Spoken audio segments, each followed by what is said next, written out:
Bienvenidos a su programa Derecho Familiar, que hoy, como siempre, buscando para ustedes los temas, las materias, los personajes, los intelectuales, los profesores, quienes van señalando el derrotero que hay que seguir. Y nuevamente, en este programa Derecho Familiar, somos los pioneros en la materia que usted ha escuchado y que es procesos orales en derecho familiar. ¿Qué significa esto? ¿Qué quiere decir que, habiendo sido nosotros un país tradicional que siempre nos hemos manejado en las formas escritas, la administración de justicia se revolucione, se trate de acercar más al concepto de dar a cada quien lo suyo y lograr en esta, que es la más importante de las materias jurídicas, derecho familiar, puedan establecerse en México los juicios orales mixtos en la materia. Por supuesto que para tratar un tema de esta envergadura fue necesario juntar a los tres expertos que hoy me acompañan, que usted ya los conoce, el señor magistrado Antonio Muñoz Cano Eternot, del Tribunal Superior de Justicia del Distrito Federal, igualmente experto en Derecho Familiar. Señor magistrado, gracias por estar con nosotros. Gracias a usted, maestro. El doctor Juan Luis González Alcántara y Carrancá, maestro de la Facultad de Derecho de la UNAM, y también un viejo administrador de justicia en la materia y que siempre presente, siempre nos acompaña cuando se trata de ser señero o de ir marcando el camino que hay que seguir, como en este caso, y justo es decirlo, a él se debe la inspiración de que hoy podamos hablar para ustedes en esta materia. Gracias. Muchas gracias, doctor, por la invitación, es un placer estar con ustedes.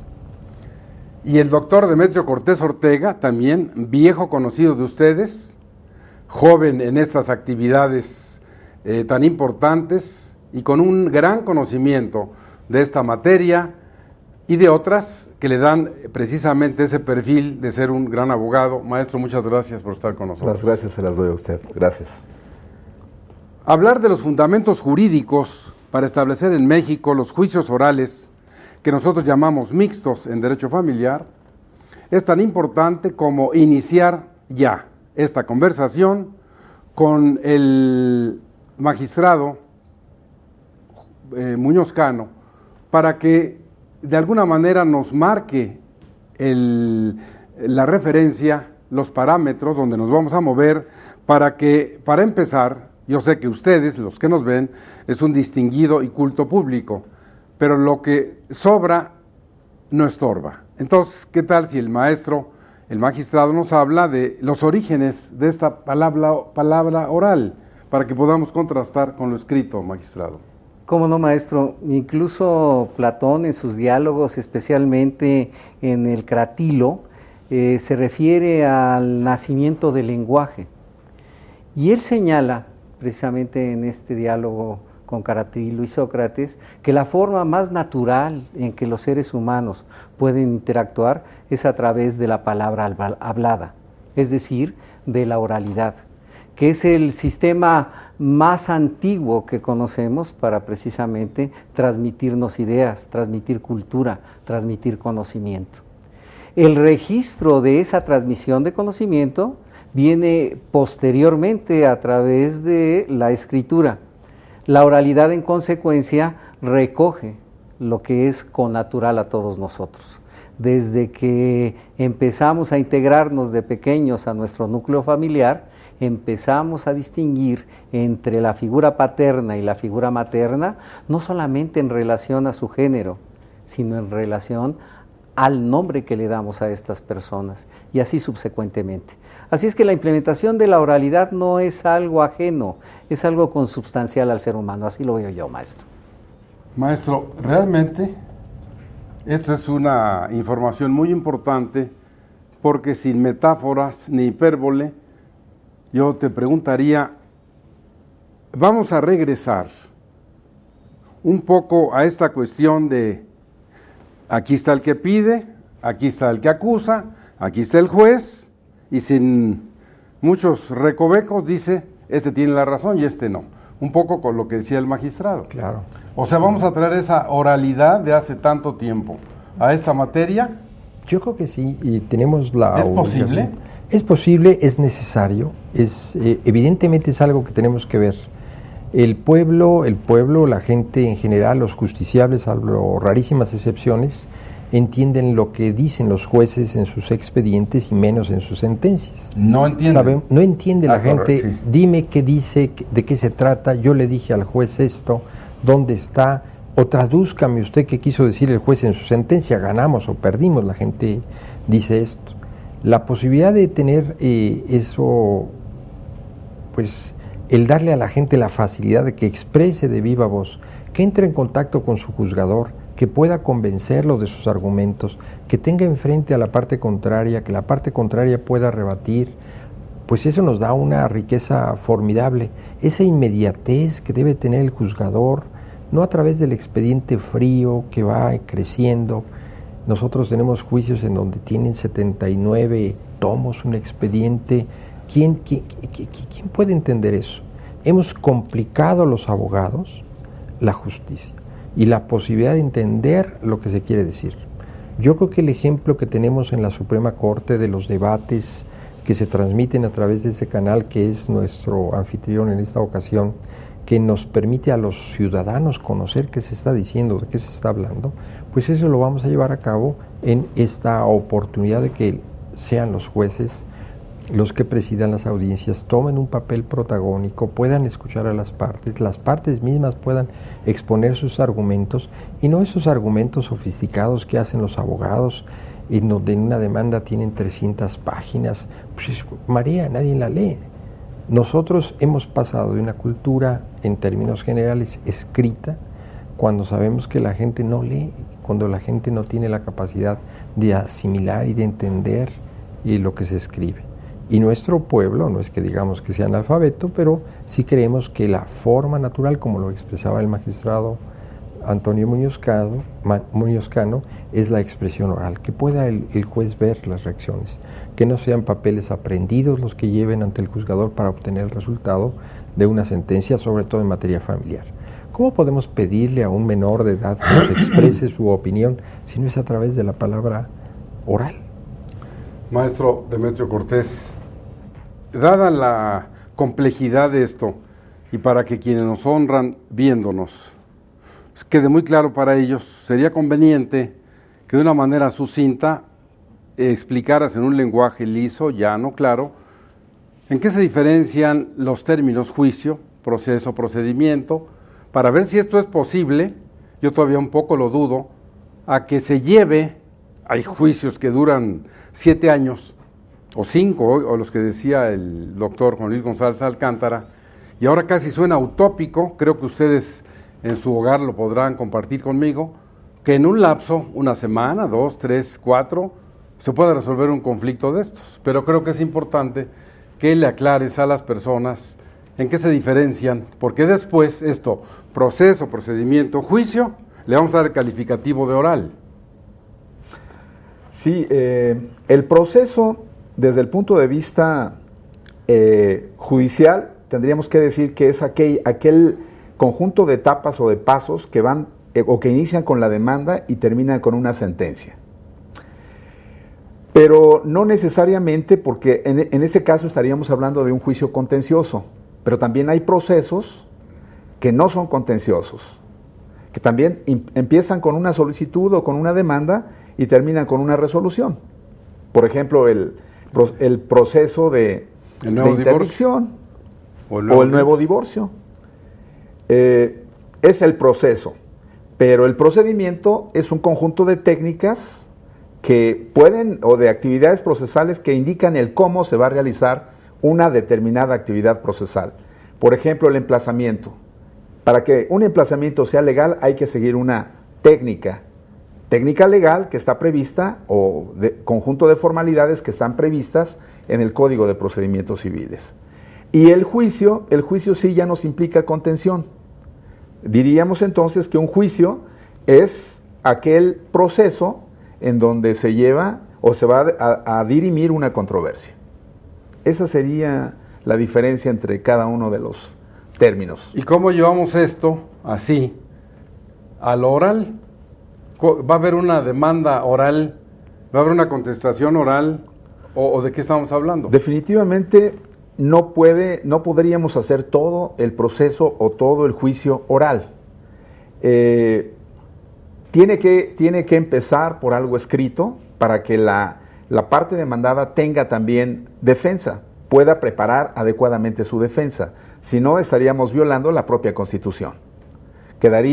Se negaría la garantía de audiencia a la parte demandada. Entonces, debe presentarse una demanda escrita para que el demandado, una vez emplazado, esté en posibilidad jurídica de dar contestación a esa demanda. Y entonces sí, hacer el proceso lo más oral posible. A ver, señor magistrado Muñoz Cano, casi te veo un poco como que le vas a arrebatar la palabra al Casi, doctor maestro. Demetrio Cortés, y qué bueno, porque no estás totalmente de acuerdo con lo que dijo. Sí, estoy de acuerdo con lo que dijo en esencia, maestro. A ver. ¿Sí? Sin embargo, sí, el hombre es un ser evolutivo, teleológico. Regresamos a ciertas pautas, pero las proyectamos a futuro con otras intenciones. La instauración de los juicios escritos en determinada época de nuestro desarrollo cultural es importante. Creo yo, y así las legislaciones más avanzadas del mundo en materia de la oralidad lo siguen teniendo. En la etapa postulatoria, es decir, en la presentación, contestación de la demanda, si hay reconvención, en la presentación de la reconvención y en la contestación de la reconvención, como dice el maestro y el doctor Demetrio Cortés, debe de ser eminentemente escrito. No necesariamente para una buena defensa de la parte demandada, sino para el registro de estas situaciones. Y creo que aquí es lo que nosotros hemos estado tratando de hacer en el Tribunal Superior de Justicia. El doctor González Alcántara, que es un impulsor de todas estas reformas, ha distinguido entre el juicio oral y el registro de los juicios. ¿Cómo vamos a registrar todo lo que pase en ese procedimiento? Y la pregunta que usted le hacía a Demetrio me parece interesantísima. Distinguir entre proceso, procedimiento y juicio, porque eso nos va a dar una claridad extraordinaria en relación a lo que ahora llamamos, y creo yo que usted lo hizo hace muchos años, maestro, en sus estudios, el juicio oral mixto en materia familiar. Muy bien, vamos a ir a una pausa, un momento, para que ustedes en su hogar también reflexionen sobre esto.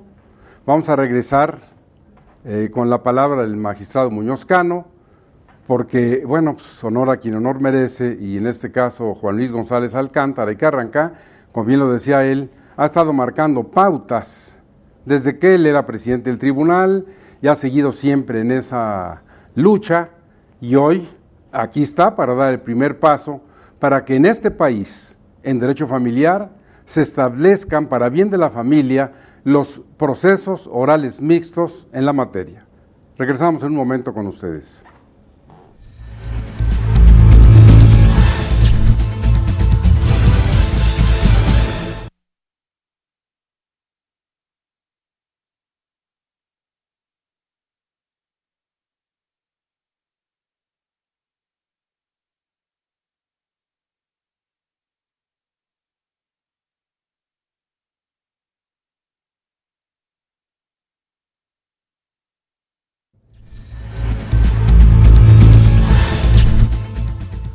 Decía el magistrado Muñoz Cano que en realidad el doctor Juan Luis González Alcántara ha ido por delante con todas esas acciones.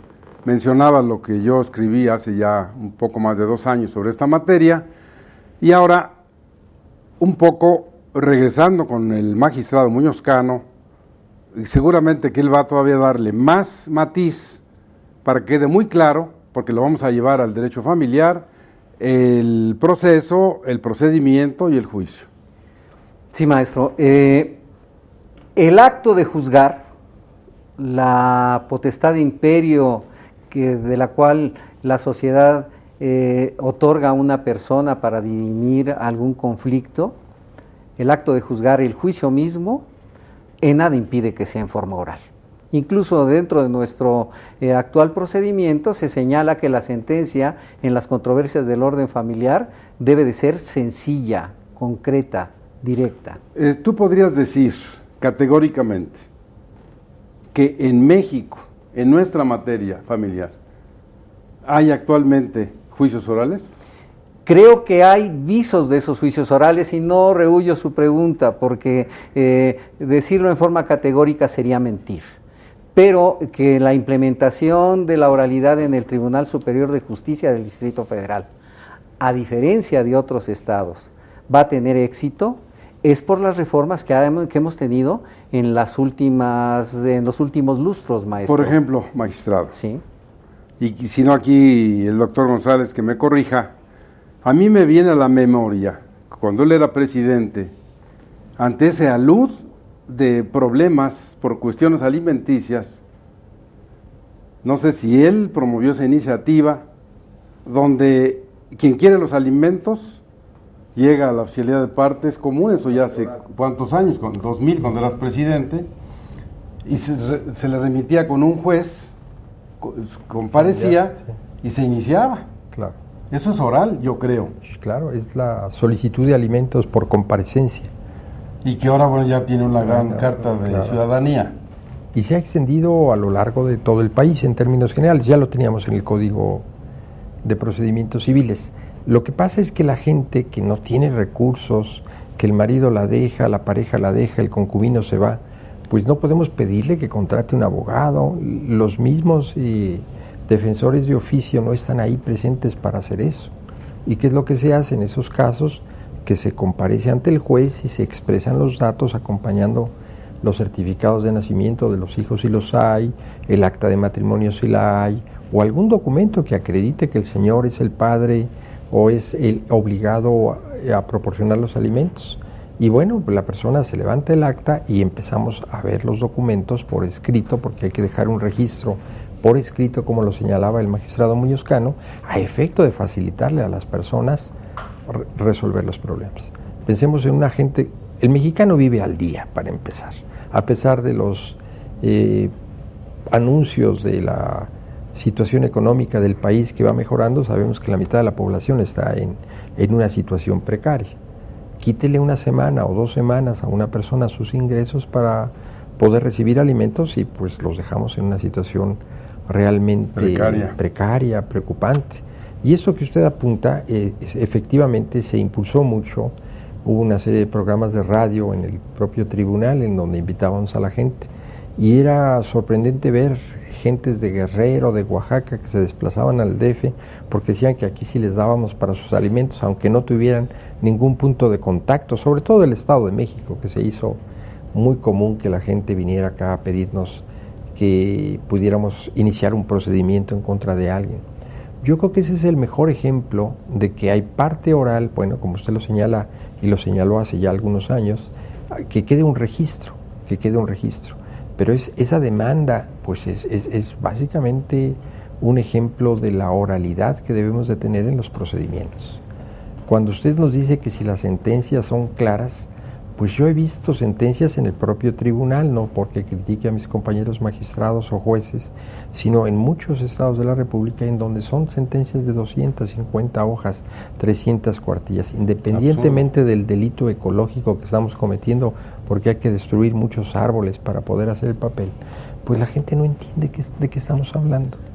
Por algo nuestro legislador pedía que suprimiéramos todas esas frases sacramentales en latín y en otros idiomas que la gente no entendía.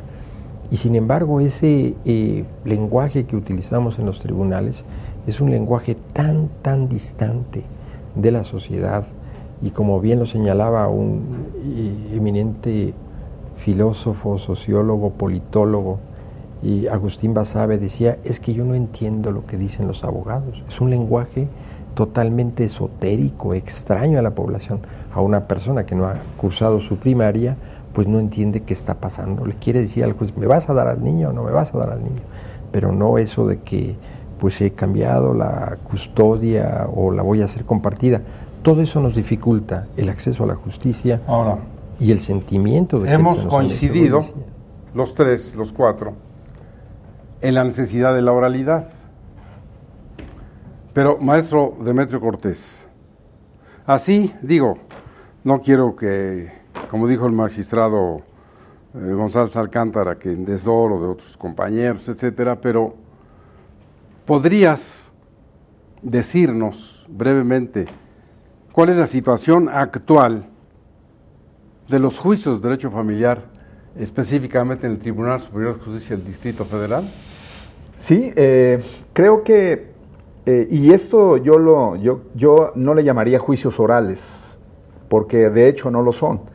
Yo llamaría juicios preponderantemente orales. Si queremos que prepondere, que la oralidad que prevalezca, entonces, pero ya como ya lo hemos apuntado, se necesita para registro, para la defensa del demandado, se necesita que la demanda, la contestación y ciertos actos procesales consten por escrito.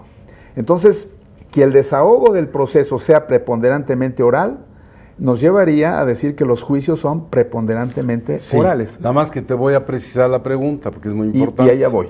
No. Ahorita, haces una disección.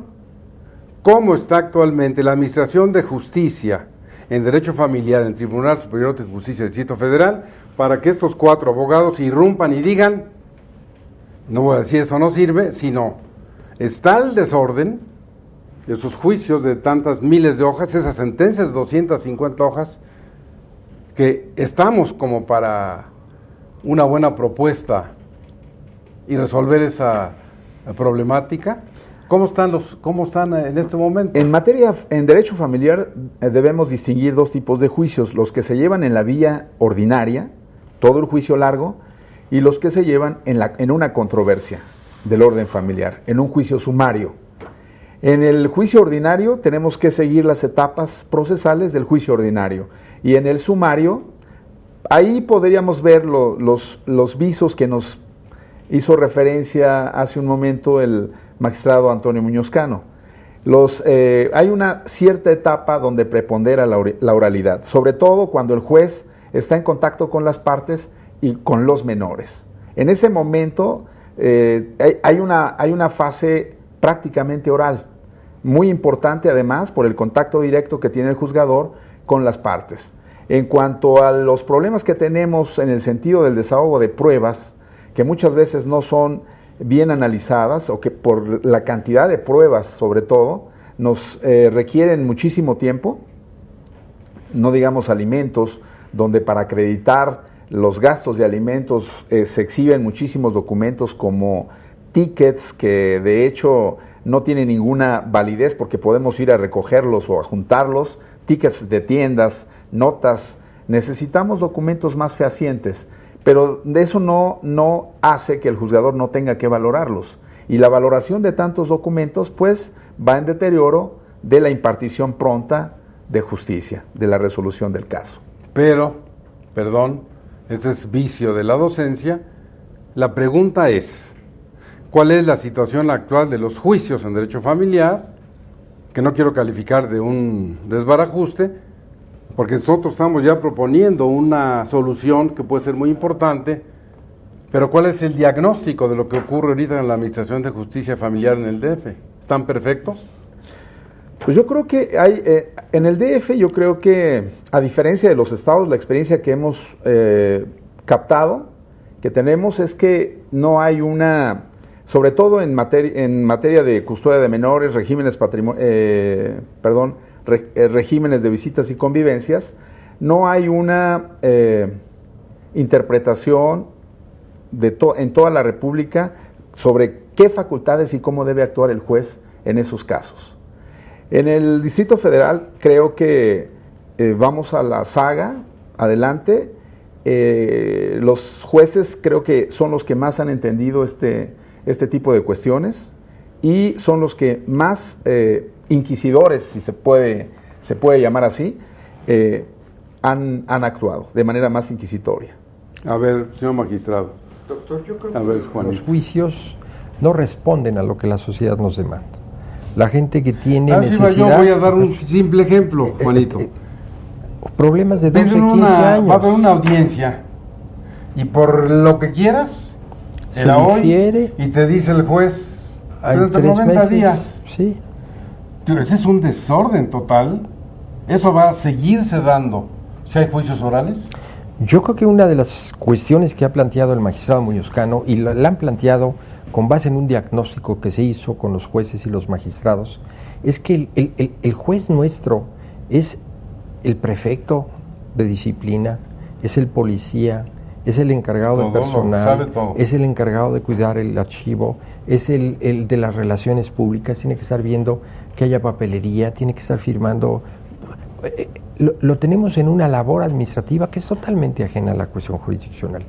Veamos, al juez lo partimos en 20 pedacitos y tiene que estar supervisando que el actuario haga bien sus cosas, tiene que estar contestando las quejas, tiene que estar mandando informes al Consejo de la ¿Eso lo va a Judicatura. resolver la oralidad? El diagnóstico que ha hecho el magistrado Muñoz Cano y que ha hecho con los jueces es separar todas las funciones de carácter administrativo. Que el juez se dedique a juzgar, no a administrar el juzgado. Tú dale como la tal. palabra a él cuando quieras para que Yo creo que sí, complemente. el magistrado Muñoz Cano lo sabe, y es una cosa que vemos que los pobres jueces están controlando personal, están aplicando sanciones, están rindiendo informes, y se pasan la mitad del día atendiendo a las gentes, viendo dónde están los Pero expedientes. te voy a parafrasear. Y los pobres justiciables como nosotros. Que esperen. No, ¿cómo que esperen? sigan esperando. Bueno, ahorita los hacemos esperar. ¿Cómo podemos diferir una audiencia en donde estamos viendo la custodia de un menor para dentro de 3 meses, porque es cuando yo tengo tiempo para la próxima A eso me audiencia? refería. A ver. Su pregunta es muy interesante, maestro. ¿Sí? ¿Por qué el cambio? ¿Hay razón para realizar el cambio? La democracia obliga a todos los niveles, a mi juicio. Y un aspecto directo de la democracia es que el juez rinda cuentas frente a la sociedad, pero al mismo tiempo haga expedito su trabajo. ¿Por qué estas audiencias hasta 90 días? Por el exceso de trabajo que tenemos, maestro. ¿Sí? Yo no justifico a nadie, mis ¿No compañeros. es un círculo vicioso? Sí lo es, y eso tenemos que cortarlo, y por eso es la necesidad de implementar un sistema distinto, con distintas posibilidades y perspectivas.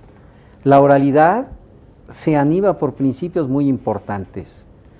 ¿Por qué en materia de controversia del orden familiar creemos, conjuntamente con nuestros compañeros jueces y magistrados, y el doctor González Alcántara así lo ha dicho en varias conferencias que él ha tenido, por qué creemos que se puede implementar fácilmente? Por lo que hemos ido ganando. La persona, el litigante, el abogado, el juez, el magistrado que se dedica a la materia familiar debe de tener un corte profesional distinto, maestro. Eso se lo aprendí yo a usted en las clases que usted me dio.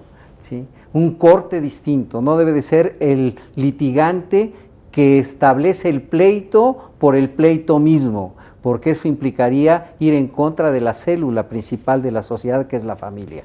Necesitamos encontrar otras formas. Frente al derecho de defensa y contradicción, necesitamos interponer el principio de dirección procesal y de agilidad en los procesos. Y eso creo que sí se puede.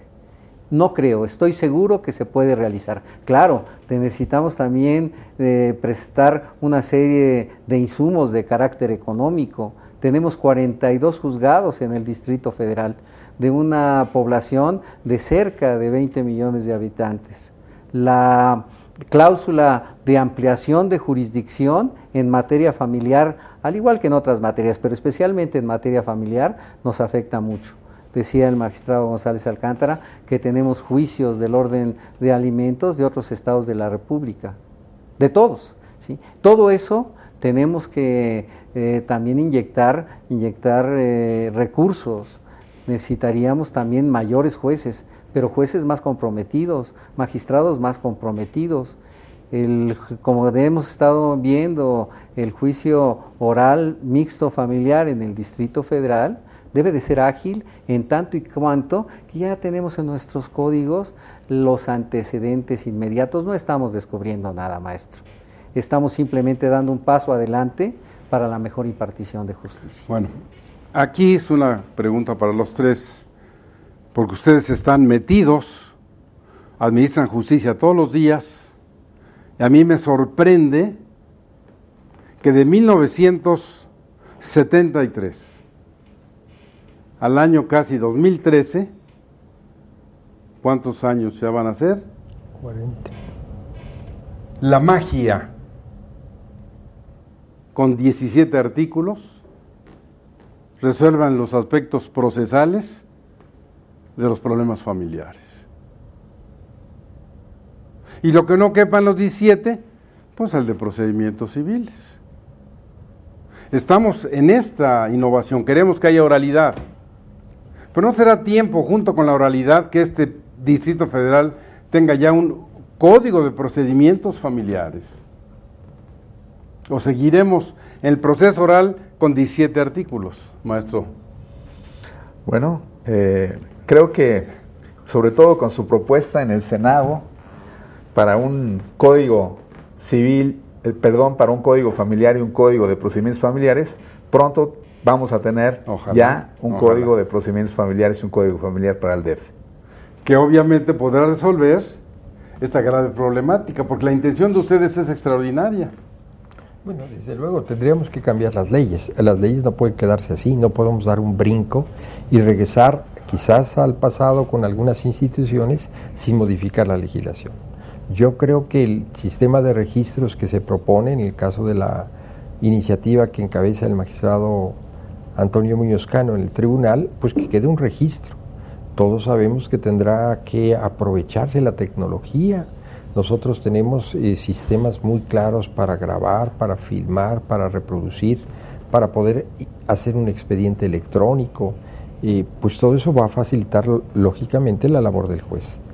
Pero lo que usted señalaba, pues tenemos que adecuar muchos artículos, porque hay muchas formas de acelerar el procedimiento y no hacerlo tan complicado que volvemos a caer en lo mismo, que nos enredamos con tanto cable y con tanta cuestión que no va a dar la solución al problema que tiene la gente. La gente quiere alimentos y quiere dinero y quiere su parte y quiere su herencia y quiere su divorcio y quiere su reconocimiento de la paternidad y quiere su cambio de nombre y quiere una serie de cosas. Tenemos que acelerar los procedimientos. Cuando algunos de los candidatos a la jefatura de gobierno señalan que en el Distrito Federal existe una justicia de quinta, pues revuelve la parte penal, la parte de procuración de justicia con la administración de justicia. No podemos estar conforme con lo que tenemos. En eso lo comparto con usted.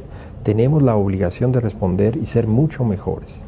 No quedaría yo en el terreno que dice el doctor Demetrio Cortés de que está satisfecho en términos generales porque en el DF estamos mucho más avanzados. No, es mucho más lo que tenemos que hacer.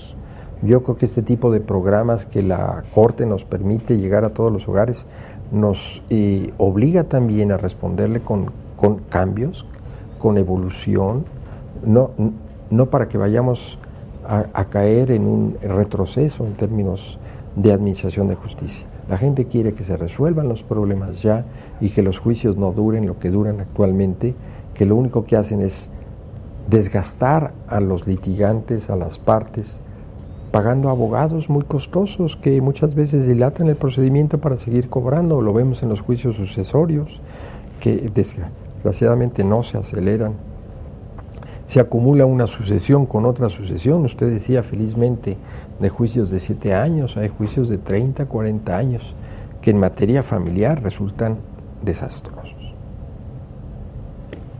Yo creo que es muy importante, magistrado, doctor, que centremos, ahora lo haremos después de una pausa, en esta tercera parte del programa, porque yo tengo muy presente, y lo digo categóricamente y absorbo la responsabilidad de lo que digo, que los procesos orales en derecho penal están siendo un fracaso total en el país. Coincido. Que hicieron un saloncito aquí y que le ponen esto y que como que tú eres y como que aquí, que acá, pues era mejor haberlos dejado como estaban. Pero vamos a un corte y regresamos para hacer un juicio de esto mismo que estamos nosotros hablando, porque bueno, queremos innovar, pero estaremos preparados, tendremos funcionarios, tendremos con qué dar un paso tan importante. Regresamos en un momento con ustedes.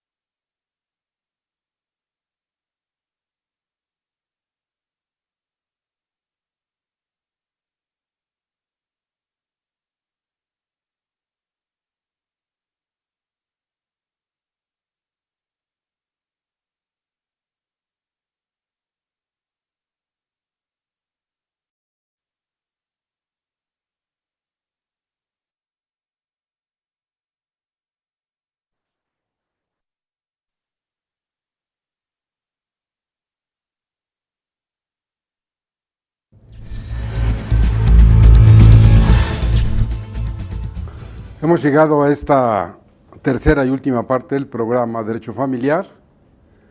Yo le pediría a los distinguidos profesores, magistrados, catedráticos que están con nosotros, que por la trascendencia del tema accedieran de una vez, comprometerlos, a que hiciéramos una segunda parte de este programa, porque hay muchas ideas que se están quedando en la mente, y en un segundo programa con ustedes me gustaría tocar específicamente el derecho positivo vigente en el Código de Procedimientos Civiles, en las controversias de orden familiar, que de alguna manera esos 17 artículos van a dar la pauta, que la dan ahorita, y que mientras no haya de otra, esos serán los que nos digan cómo va a ser la justicia oral en derecho familiar. Entonces, vamos a ese segundo programa, pero hoy vamos a concluir con este. Yo le pediría al magistrado Muñoz Cano que, a manera de conclusión, de orientación a ustedes, nos haga una pequeña síntesis, orientación, consejos, allá en su hogar, los que poseen la ciencia del derecho y los que no, que nos siguen atentamente, sepan que hay esta esperanza de mejorar la administración de justicia en derecho familiar. Magistrado. Maestro, usted antes de irnos a la pausa nos hablaba de algo muy interesante que está sucediendo con la oralidad en México. Y esto ha sido el faro que nos ha acompañado en diseñar una serie de acciones en el Tribunal Superior de Justicia. Seré muy concreto. El cambio de paradigma para entrar a la oralidad, a nuestro juicio en el Tribunal Superior de Justicia, eso implica un cambio cultural. Cultural. Y como cambio cultural, necesariamente tenemos que actuar en dos instancias. En una instancia pedagógica, en la cual los operadores más importantes de este nuevo paradigma, que son los jueces, los secretarios, los magistrados, entendamos perfectamente en qué consiste. No solamente a nuestro juicio basta que se reformen una serie de disposiciones de los códigos de procedimientos en la cual se establezca la oralidad, sino que ésta debe de funcionar. Uno de los principios de la oralidad, por ejemplo, es la concentración de las audiencias, de las instancias proyectivas de las que nos hablaba mi maestro Humberto Briceño Sierra. ¿Qué mayor concentración que la que tenemos en la actualidad en materia de controversia del orden familiar? Una sola audiencia en la cual se deben de desahogar todas las pruebas. ¿Se puede? ¿Por qué no se ha podido? Eso es. Que eso es lo importante. ¿Sí? Porque no ha habido, a nuestro juicio, el verdadero cambio de cultura, maestro. Y el cambio de cultura implica preparación, conocimiento, sobre todo manejar los principios de la oralidad. ¿Qué son cuáles? Los principios de la oralidad que nosotros hemos identificado en el tribunal son 10. 10. Los principios explícitos. Cada principio explícito tiene otros principios implícitos. Y estos 10 principios pueden animar todo el procedimiento oral que hemos estado haciendo desde hace año o 2 meses con el magistrado González Carrancá, con otros magistrados que nos han acompañado. Hemos estado preparándonos en relación a los principios. Principio de oralidad, principio de publicidad, principio de inmediatez, principio de igualdad, principio de concentración, continuidad, contradicción, dirección procesal, impulso procesal, principio de preclusión. En una audiencia, maestro, el juez y los partes no van a estar refiriéndose a los artículos del código. Estarán refiriéndose a los principios que animan la oralidad en el código.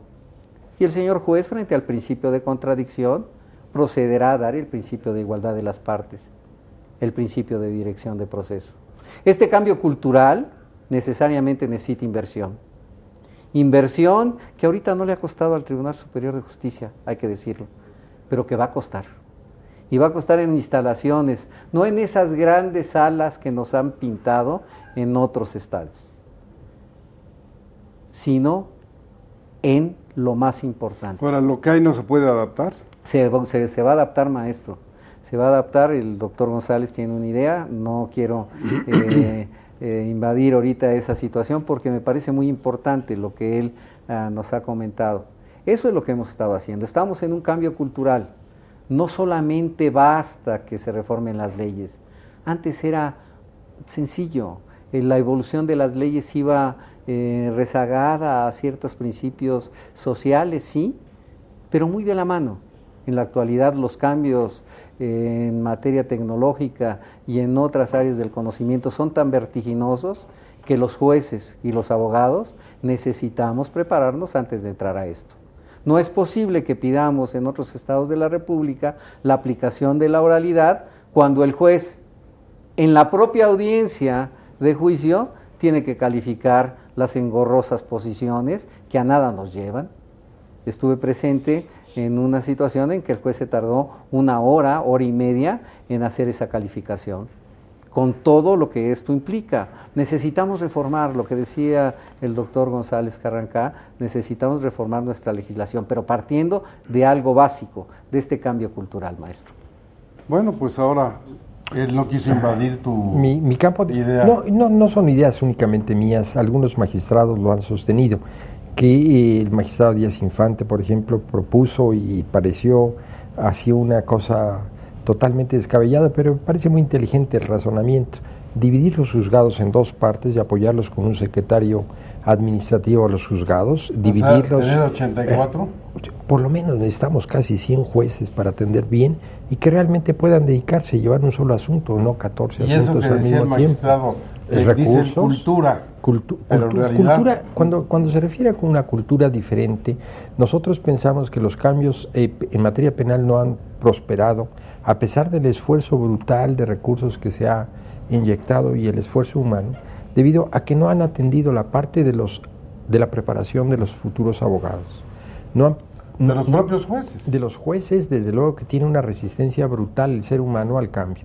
Quiere que las cosas sigan igual, no quiero que me cambies nada, no quiero que me metas más obligaciones, no quiero que me descubran, no quiero que vean qué estoy haciendo, cómo voy a resolver. O sea, un juez que no es capaz de dictar una sentencia después de haber escuchado a las partes, que necesita esconderse en su cubículo, en su oficina, en su juzgado, para poder empezar a narrar y a escribir y tiene un tiempo para dictar la resolución, pues es un juez que se le va a olvidar de qué trató el asunto. Tenemos tantos asuntos en cada juzgado que es imposible que retenga todos los hechos. Pero además creemos que el personal tendrá que cambiar, tendrá que ser gente dispuesta al cambio y el cambio, pues una vez realizado, tendrá que modificar también la actitud de los abogados. Ahora, eso que dices tú, ¿será solución o será aumentar el burocratismo? Yo creo que será solución, maestro, porque serían menos gentes con funciones específicas.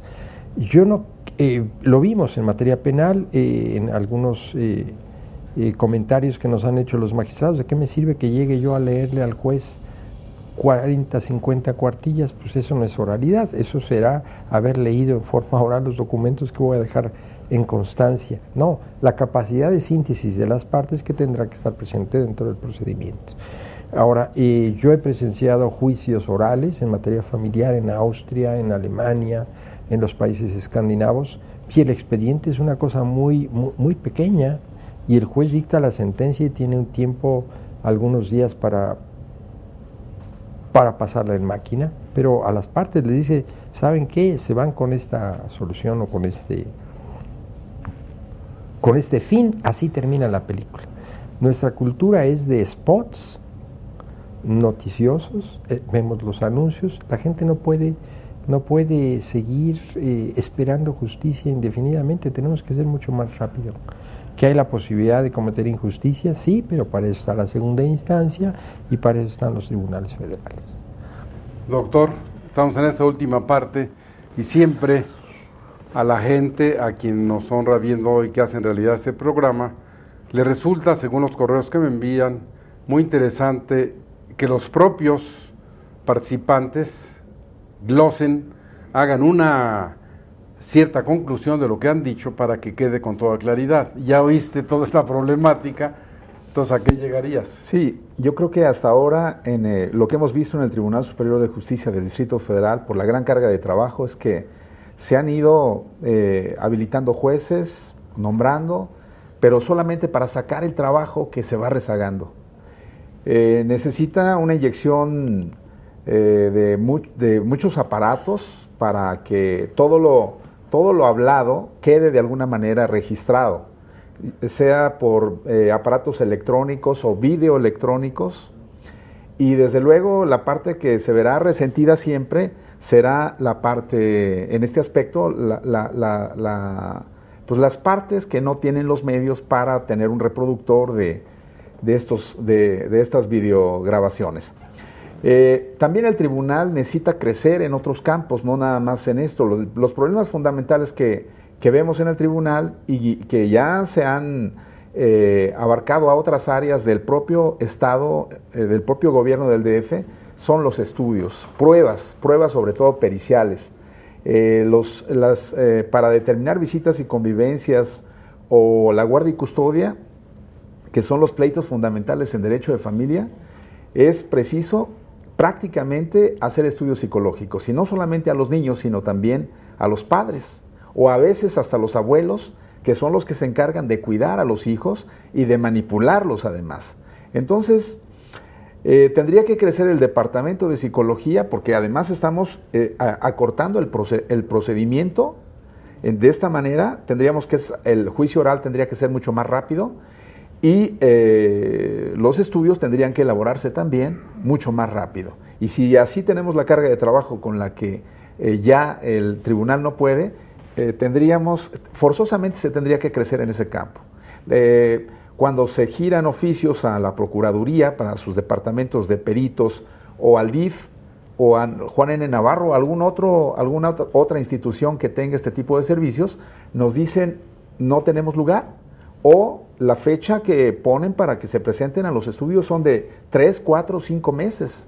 Entonces, el problema no permitiría que el juicio oral en sí se desahogara en las etapas que están previstas. Bueno, frente a esa problemática, magistrados, tenemos una experiencia positiva desde 1983 que ha funcionado en Hidalgo, con los consejos de familia, integrados por estos expertos, y que cada consejo asesora a un número determinado de juzgados específicamente para darles el peritaje, para darles el razonamiento técnico, para decirles en lo psicológico, psiquiátrico, médico, etcétera, de ese problema.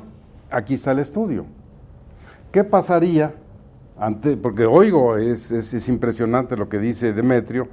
¿Qué pasaría si se contemplara la creación, no uno, sino varios consejos de derecho familiar? Si tú estás pensando en 84 juzgados familiares, que tuviera sus propios consejos de familia, para no pedir al Navarro, al X sino ahí mismo, y la gente dedicada a dar sus dictámenes. Yo creo que sí, maestro. Tendríamos que tener un apoyo de peritos, de gente que nos diera pues un diagnóstico del comportamiento de las personas, porque sabemos que entre más inteligentes muchas veces son más mentirosos los divorciantes. En el caso de que estén disputando la custodia de un menor, inventan más, manipulan más. O sea, enfrentarse a un litigante que en un momento dado tiene estudios de psicología, psiquiatría, pues sabe cómo manipular más a sus hijos, incluso sabe cómo manipular más al juzgador. Y casi no hay sesión en donde tengamos que resolver un problema de niños en que no haya una de las partes que llore. Hay gentes que lloran con una gran facilidad y después deben salirse riendo de nosotros. Pero pues tenemos que ver ese comportamiento, los mismos niños. Los oímos con guiones muy aprendidos, muy esquemáticos, ¿no?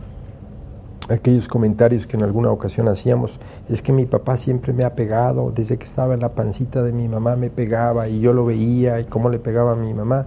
Pues son un niño de 4 años, fantasías, necesitamos mayor apoyo psicológico y yo creo que de peritos en cuestiones de periciales de grafología, de conducta de las personas, tener un seguimiento del comportamiento de los padres, y yo creo que es algo importante. Pensemos en una adopción, no tenemos un registro de cómo es el comportamiento de los adoptantes ahora que vemos la posibilidad de la adopción de parejas del mismo sexo.